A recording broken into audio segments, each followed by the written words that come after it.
Hello, my friends. It is I, your boy, Mr. X Dreams. I've got 3 scary stories to share with you tonight in the spirit of this creepy Halloween season that we've got going on here in, I think, most parts of the world. Speaking of the world, these stories come all the way from Japan. One of them you might have heard before, or some version of it. The other 2, well, I'd be pretty surprised if you had. Story number 1 is terrifying, and number 2 just might hit you in your feels a little bit. Number 3, well, that's just my kind of realm, if you know what I mean. A mysterious figure reached out to me just a few days ago with a proposition. They called themselves Midnight JP, describing their channel as being dedicated to the translation and sharing of Japan's most chilling horror stories, many of which come from one of the country's largest anonymous forums, a website known as 2Channel, or 2Channel. They also discuss urban legends and yokai tales that are mostly unknown outside of Japan. It was basically an offer to collaborate, something I haven't done in a long time. They sent me a few short stories, and of course, for this video, I revised everything to sort of fit my style. But if you check out Midnight JP's channel, you'll find a haunting selection of authentic Japanese tales, adapted for English-speaking listeners. I'll link their channel in the description down below. Go over and check it out after this video is done, and let them know I sent you. Also, like and subscribe if you'd love to hear more Japanese scary stories from me. I could always have them shoot me a few more. And now, without further ado, I present 3 delightfully creepy stories from Japan. We're gonna do this old school style.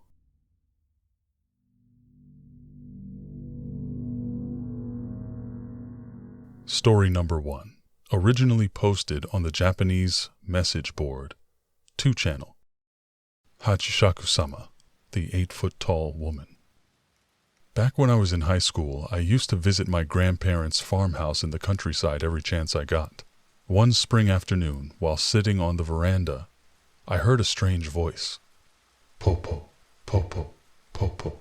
It sounded like someone forcing out a laugh. I wondered what it could be as I looked out into the wide field surrounding the house. So, the farmhouse had a clearing around it, followed by a tall hedge that sort of acts as a barrier between the yard and the farming field. As I searched for the source of the strange noise, I saw something moving above the hedges. A wide-brimmed hat bobbed smoothly along as its wearer walked toward a gap in the dense greenery. Now, the hedges were nearly 2 meters tall. The spiny branches on top obscured the face of a figure until it reached the gap. Before long, I saw it. I saw her. A woman in a pale dress, impossibly tall, taller than the hedges, even taller than she seemed when she first caught my eye. A blanket of dread draped over my body as I scrambled to the door. I ran inside and through panting breaths told my grandparents what I had seen. They both froze with fear. My grandfather immediately went to call someone on the phone.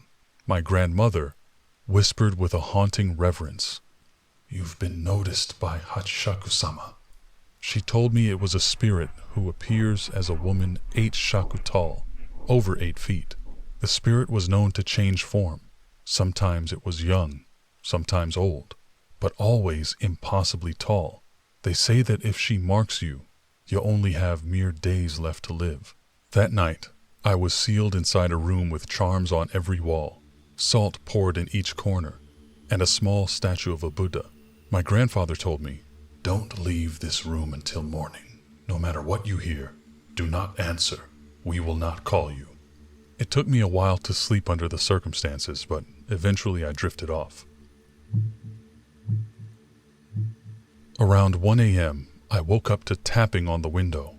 My eyes darted around in the dark, and I heard my grandfather's voice. "Hey, are you all right? You can come out." In a sleepy haze, I got up and shuffled to the door.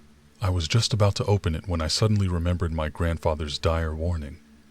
Whoever was talking, it wasn't him. I looked into the corner at the small piles of salt. They had all turned black, and then the sound came again. "Popo, popo, popo." A sharp noise rang from my window. I looked over and a long, pale arm was scraping across the glass. I scampered back into my bed and clutched the charm, praying frantically. I don't think I stopped until morning. Sometime after daylight, my grandfather opened the door to the room. At his back were several men from his clan. They all surrounded me and drove me away in a van. On the road, I couldn't see the woman, but I could hear her laugh coming through the walls. Even though we were driving so fast down the old roads, the laugh was always there, seemingly keeping pace with the vehicle. Suddenly, a white dress flew past the window, and moments later, a wide, pale face bent low to peer inside. "Don't look!" someone shouted. I never shut my eyes so hard. Taps rang out on the glass until, eventually, it went quiet. Kei-san, a man my grandfather said was an exorcist, spoke softly. "We made it through." This was many years ago, but to this day, sometimes, late at night, I hear that spine-tingling sound I heard in the field. Po-po, po-po, po-po.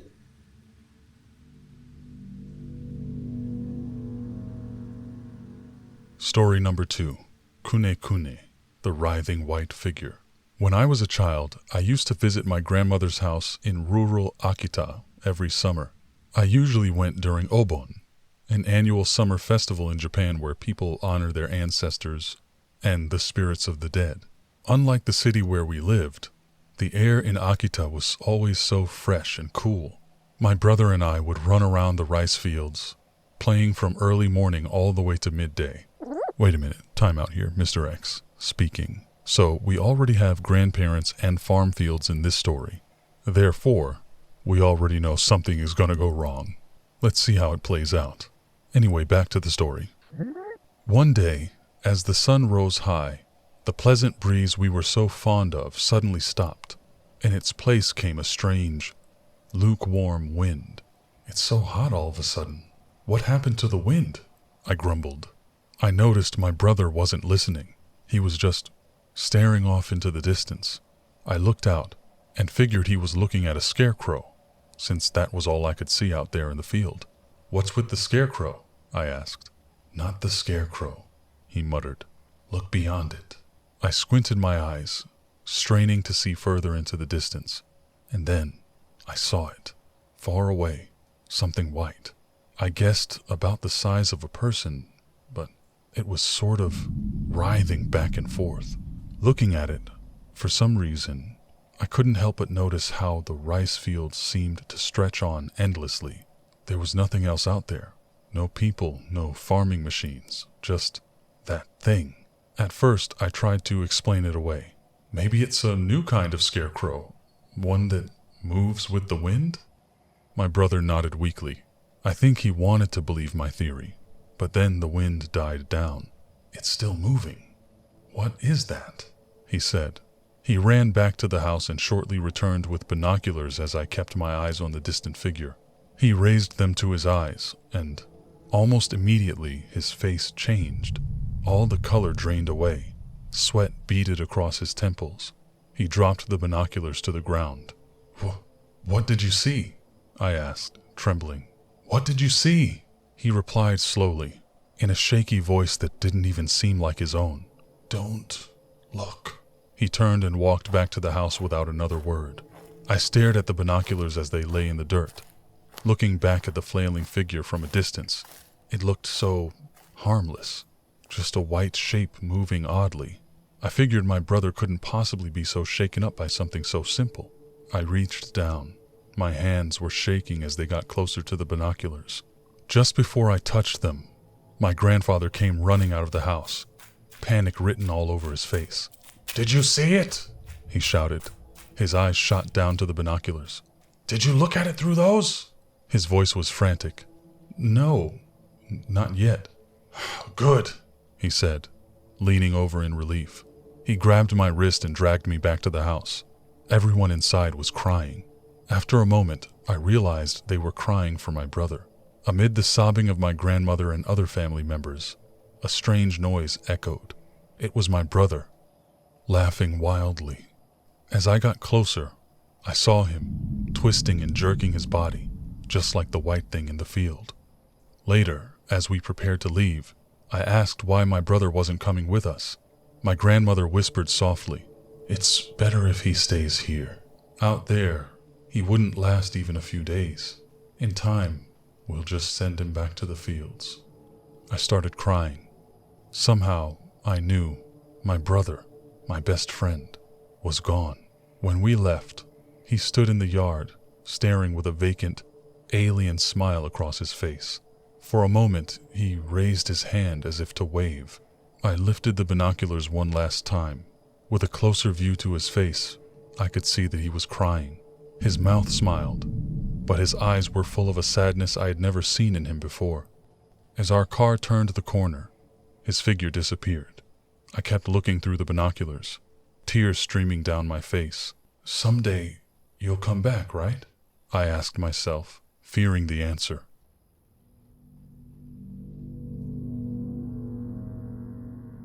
Story number 3. Sarume, otherwise known as the monkey dream. Now you know why I like this one. Sometimes, in the middle of a dream, you realize you're dreaming. You know the feeling, right? This was one of those times.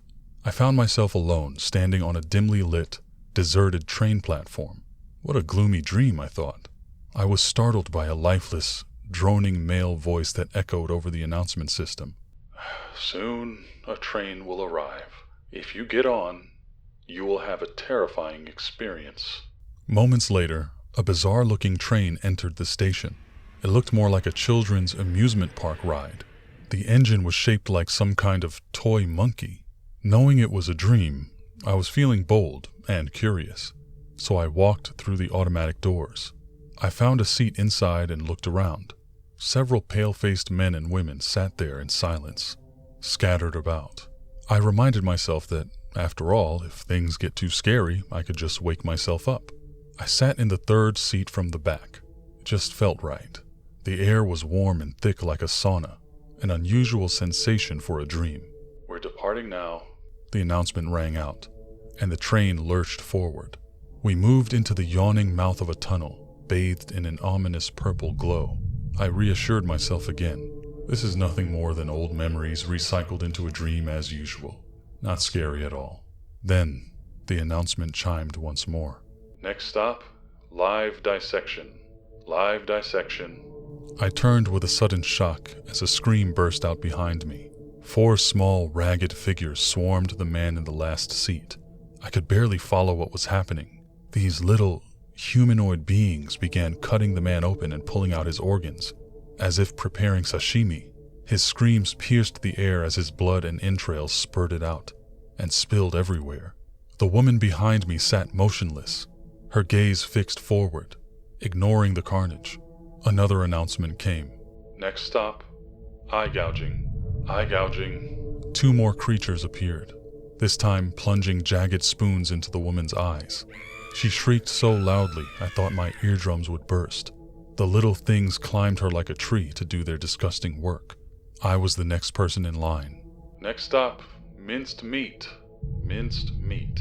Breathing hard and heavy, I focused all my strength. "Wake up. Wake up. Wake up. Wake up." My eyes were clamped shut from the effort.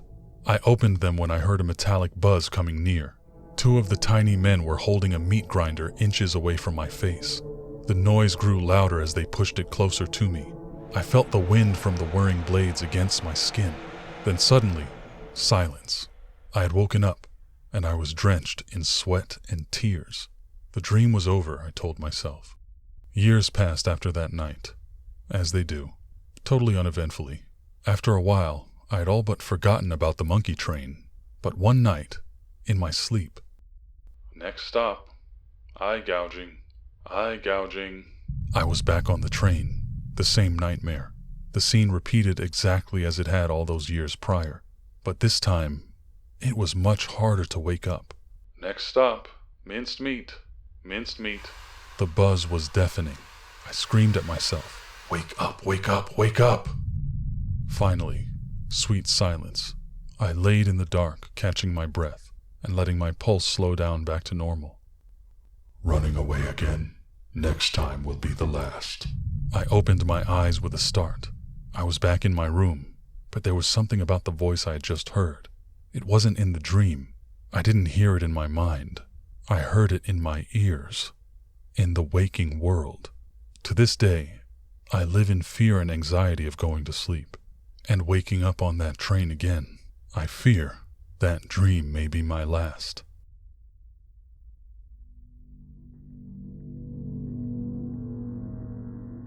Hello there, my friends. Mr. X Dreams here again. So, which of those stories was your favorite? And have you heard of any of these before? Let me know in the comments down below. So my new friend Midnight JP gave me some interesting notes about the Japanese roots of these stories. For example, the sound po-po po-po means something like wriggle wriggle in Japanese. Make sure you go check out their channel and show some love to my new friend. And don't forget to let them know that I sent you. Something about story number 2 really hit me. Having brothers myself, I can't imagine such an innocuous, unexpected moment leading to your brother being permanently altered like that. It was really sad and also terrifying to think about. I kind of hope that that story, or that part of the story, is not true, that they were just kind of embellishing, because that's a really heartbreaking thing to imagine a child going through, on both sides of that coin there. The last story about the monkey train dream was particularly interesting. I've had several dreams where I visited the same location over and over again. If you haven't seen my video on the infinite toilet dimension, for example, you should go check that out.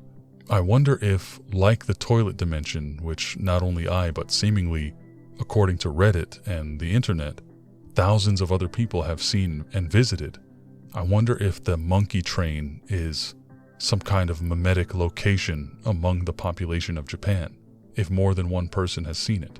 And then, of course, once a story reaches the level of a meme or a myth or an urban legend, it's so much more likely to kind of enter the popular, common consciousness of a local group of people.